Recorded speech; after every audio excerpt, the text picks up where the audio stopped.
2024 লোকসভা নির্বাচনে আপনারা চিন্তা করছেন কাকে ভোট দেবেন পশ্চিমবাংলায়, তৃণমূল না বিজেপি? আমি বলবো তৃণমূল বিজেপির মধ্যে বিজেপিকেই ভোট দেন।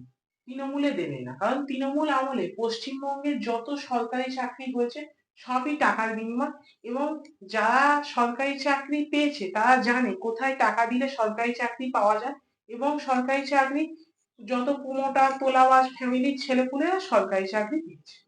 অপরদিকে মোদির ক্ষেত্রে যদি দেখেন, কেন্দ্রীয় সরকারের যেসব চাকরিগুলো আছে, রেল থেকে শুরু করে এসএসসি অর্থাৎ স্টাফ সিলেকশন কমিশনের যত এক্সাম হয়েছে তার যত সব চাকরি পেয়েছে সব নন বেঙ্গলি।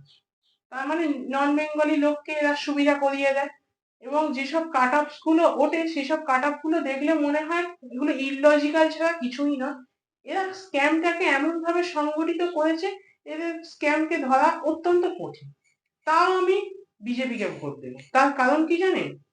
বিজেপিকে ক্ষমতায় আনতে পারলে, বিশেষ করে পশ্চিম বাংলায়, পাড়ায় পাড়ায় রাম মন্দির করে দেবে। এদিকে তো আমরা তো বেকার, আমাদের তো কিছু করে খেতে হবে। যেই রাম মন্দিরটা হবে সঙ্গে সঙ্গে আমি আমার বাড়িতে বাটি রেডি রেখেছি, একদম মন্দিরের সামনে চলে যাবো, গিয়ে বলবো মাই দে দে, বাবা দে দে, এই করে ভিক্ষে করে করে আমি আমার সংসার চালাবো। এইভাবে এটাকে আমি আমার প্রফেশন হিসাবে বেছে নেবো। তাই জন্য এইবারে আমি ভোট শুধুমাত্র বিজেপিকেই দেব।